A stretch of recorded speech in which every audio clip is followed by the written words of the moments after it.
ये कहानी जो दो सहेलियों की दोस्ती, लालच और धोखे के गर्द घूमती है। इस कहानी में आप देखेंगे कि कैसे एक छोटी सी गलती इंसान की पूरी जिंदगी बदल सकती है और सच्ची दोस्ती हर मुश्किल में साथ देती है। रुको रुको। तुम दोनों सहेलियां सुबह सुबह कहाँ जा रही हो? अरे सना, मरियम, देखो ना, हमारी किस्मत में कितना फर्क है। मुझे देखो, मैं कितने अमीर घर की बहू बन गई हूँ। यहाँ ससुराल में राज कर रही हूँ। और तुम दोनों की जिंदगी देखकर मुझे बहुत तरस आता है। मरियम ने सुकून से जवाब दिया। सना, ये बहुत अच्छी बात है कि तुम अमीर हो गई हो। तुम्हारी खुशी तुम्हें मुबारक हो। अब हम चलते हैं।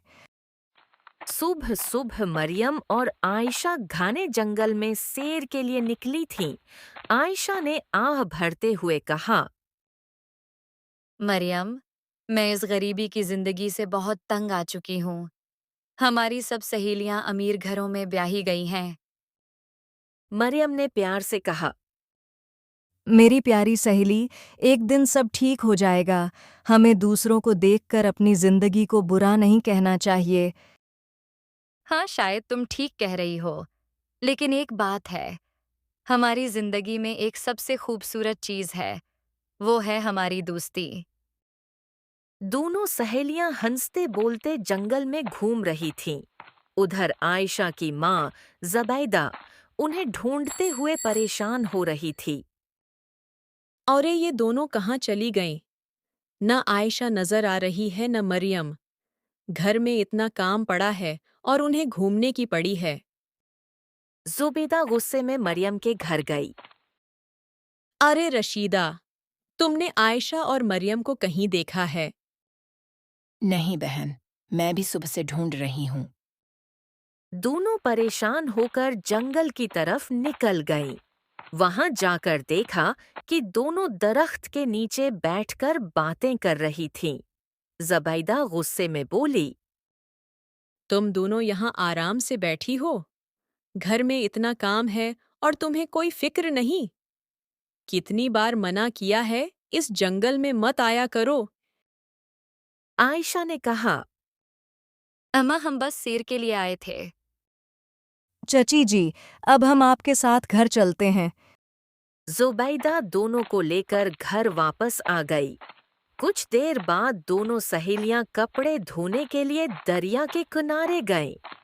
दरिया के किनारे सुकून था, लेकिन थोड़ी दूर एक अनजान लड़का खड़ा उन्हें देख रहा था।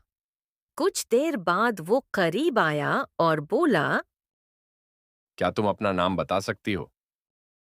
तुम कौन हो? हमें क्यों तंग कर रहे हो? दोनों वहां से चली गईं, मगर आयशा बार बार पीछे मुड़कर उस लड़के को देखती रही। रात को आयशा उसी लड़के के बारे में सोचती रही। वो कौन था? क्यों उसका चेहरा बार बार याद आ रहा है? अगले दिन दोनों फिर दरिया पर गए। इस बार वो लड़का अपनी माँ के साथ आया। लड़के ने कहा, तुम्हारा नाम क्या है? इस बार आयशा ने जल्दी से कहा, मेरा नाम आयशा है, तुम कौन हो? मेरा नाम उमरान है, मैं इस गांव में नया हूं। उसकी माँ ने कहा। बेटी, तुम बहुत खूबसूरत हो।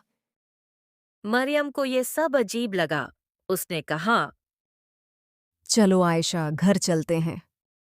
आहिस्ता आहिस्ता आयशा उमरान की बातों में आती गई। एक दिन वो अकेली उससे मिलने गई। अमरान उसे एक खूबसूरत जगह ले गया और बोला, आयशा, मैं तुमसे शादी करना चाहता हूं। उसने उसे सोने की अंगूठी दी। आयशा उसकी बातों और अमीरी के ख्वाबों में खो गई। मरियम ने उसे देखा और समझाने की कोशिश की। ये लड़का ठीक नहीं लगता, एहतियात करो। लेकिन आयशा ने कहा, तुम्हें मुझसे हसद हो रहा है। और उसने दोस्ती तोड़ दी।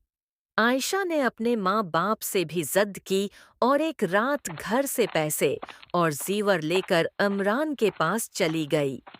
अमरान और उसकी माँ ने सब कुछ ले लिया और कहा ये हमें दे दो, हम संभाल लेंगे। आयशा खुशी खुशी मान गई। जब वो दुल्हन बनकर बाहर आई तो दोनों गायब थे।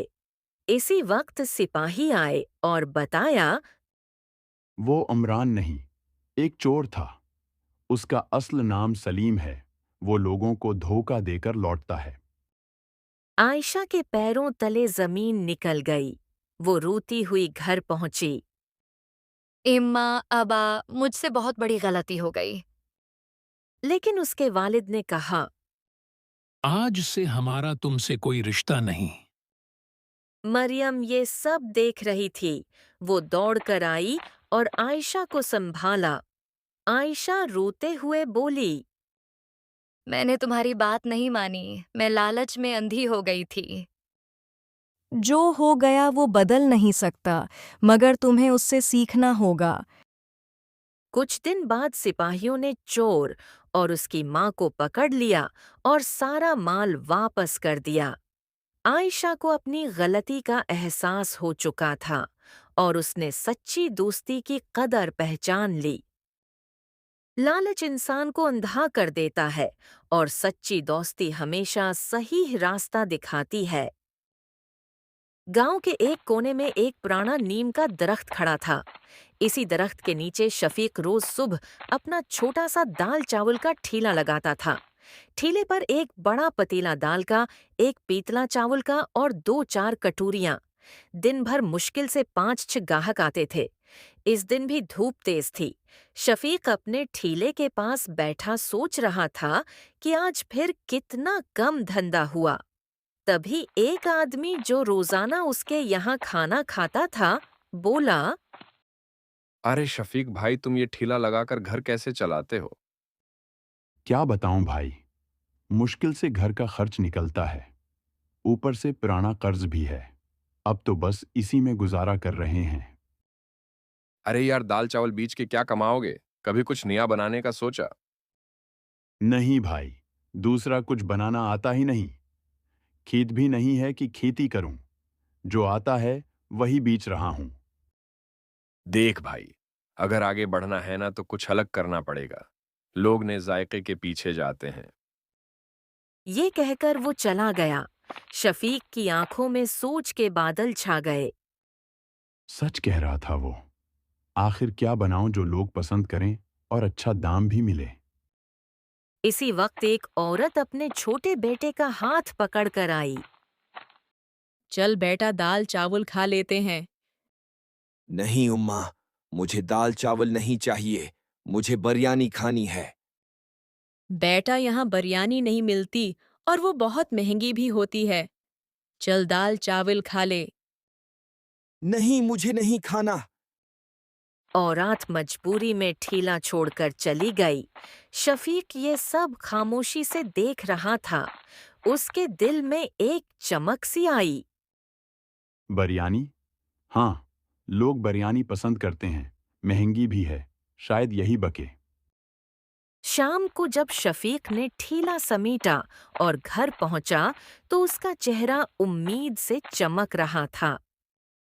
सलमी। इसने अपनी बीवी को आवाज दी। क्या हुआ शफीक, आज बड़े खुश लग रहे हो। सोच रहा हूं कल से ठेले पर बिरयानी बेचूं। लोग पसंद भी करेंगे और मुनाफा भी अच्छा होगा। बिरयानी? लेकिन बनाएगा कौन? मुझे तो नहीं आती। शफीक कुछ देर सोचता रहा, फिर बोला, जावेद से क्यों ना पूछूं? वो होटल में काम करता है। उसे तो बिरयानी बनानी आती होगी। वो जरूर सिखा देगा। ठीक है, पूछ लेना। अगर सीख गए तो शायद हमारी किस्मत बदल जाए। इस रात शफीक देर तक तारों को देखता रहा और दिल में ठान चुका था कि कल से जिंदगी बदलनी है। अगली सुबह शफीक सूरज निकलने से पहले उठ गया, नहा धोकर कपड़े पहने और अपने दोस्त जावेद के घर की तरफ चल पड़ा। गांव की पगडंडी पर हल्की धुंध थी, मगर उसके कदमों में उम्मीद थी। दरवाजे पर दस्तक दी। कौन है? अरे शफीक, बड़े दिनों बाद आए हो भाई। हाँ यार, काम के चिकर में वक्त नहीं मिला। आज तुमसे एक जरूरी बात करनी थी। आओ इंदर आ जाओ, क्या बात है? भाई मेरी हालत तुम जानते हो। दाल चावल बीच कर गुजारा मुश्किल हो गया है। सोच रहा हूं कुछ नया करूं, इसलिए तुम्हारे पास आया हूं। क्या मदद चाहिए? मुझे तुमसे बिरयानी बनाना सीखनी है। बस इतनी सी बात? बहुत आसान है। पहले बताओ, मटन या चिकन? मटन की। गांव में लोग मटन पसंद करते हैं। ठीक है, पहले मटन को अच्छी तरह धो लो। फिर उसमें दही, लाल मिर्च, गरम मसाला, तेल, हरा धनिया और पुदीना डालकर मिक्स करो। कुछ देर मैरिनेट होने दो। जब तक मटन तैयार हो रहा हो, चावल उबाल लो। उसमें भी मसाला और थोड़ा लीमू डालना।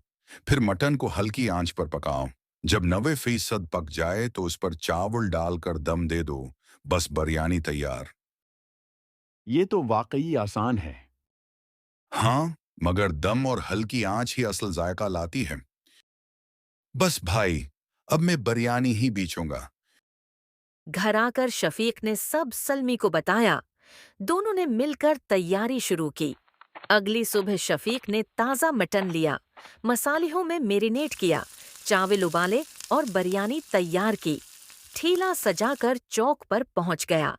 जैसे ही बिरयानी की खुशबू फैली, लोग रखने लगे। वही औरत और उसका बेटा भी आ गए। अम्मा देखो, यहाँ मटन बिरयानी है। भाई वाकई बिरयानी है? हाँ जी, आज स्पेशल मटन बिरयानी है। कितने की प्लेट? सिर्फ 300 रुपए। जैसे ही उन्होंने खाया, खुशी से उनके चेहरे खुल गए। वाह, बहुत मज़ेदार है।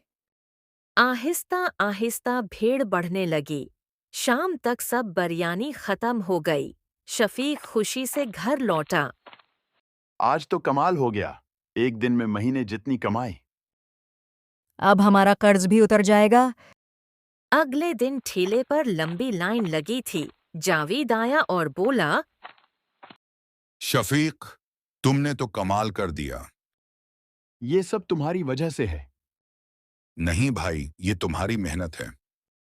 आहिस्ता आहिस्ता शफीक का ठेला पूरे गांव में मशहूर हो गया। अब वो सिर्फ दाल चावल वाला नहीं, बल्कि सबका पसंदीदा बिरयानी वाला शफीक बन चुका था। गर्बत और कर्ज की जगह अब उसके घर में खुशियों और कामयाबी की खुशबू फैल चुकी थी।